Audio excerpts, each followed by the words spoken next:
ಲಕ್ಷಾಂತರ ಭಕ್ತರ ಸಮ್ಮುಖದಲ್ಲಿ ಅದ್ದೂರಿ ಕಿಕ್ಕೇರಮ್ಮನವರ ಬ್ರಹ್ಮರಥೋತ್ಸವ. ಕೆಆರ್ಪೇಟೆ ತಾಲೂಕಿನ ಕಿಕ್ಕೇರಿ ಲಕ್ಷ್ಮೀಪುರ ಅವಳಿ ಗ್ರಾಮಗಳ ಗ್ರಾಮದೇವತೆಯಾದ ಶ್ರೀ ಕಿಕ್ಕೇರಮ್ಮ ಅಂದ್ರೆ ಲಕ್ಷ್ಮೀದೇವಿ ಅವರ ಮಹಾರಥೋತ್ಸವವು ಲಕ್ಷಾಂತರ ಜನಸಾಗರದ ನಡುವೆ ಸಡಗರ ಸಂಭ್ರಮದಿಂದ ಅದ್ದೂರಿಯಾಗಿ ನಡೆಯಿತು.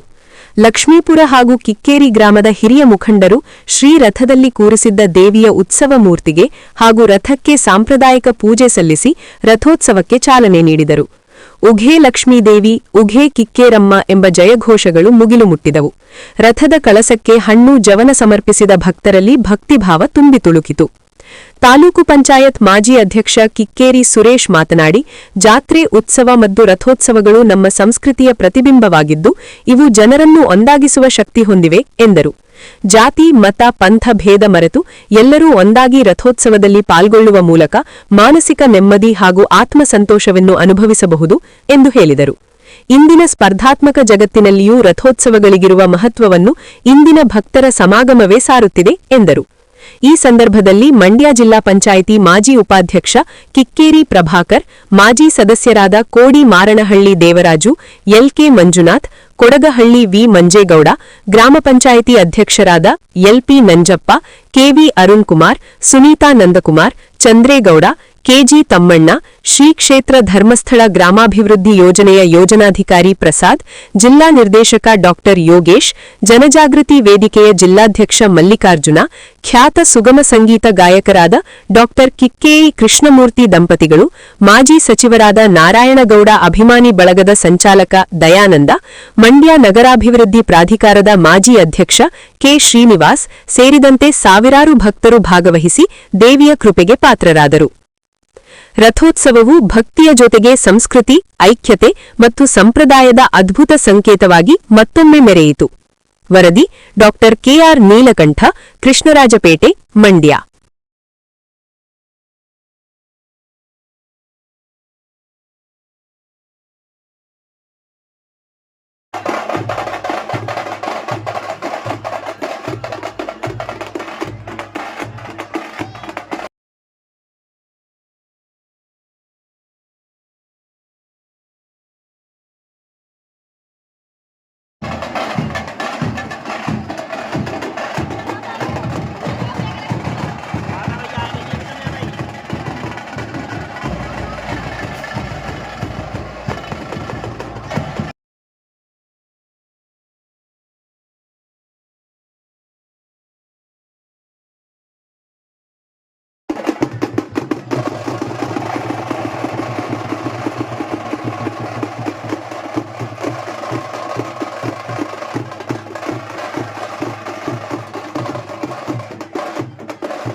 ಹ್ಮ್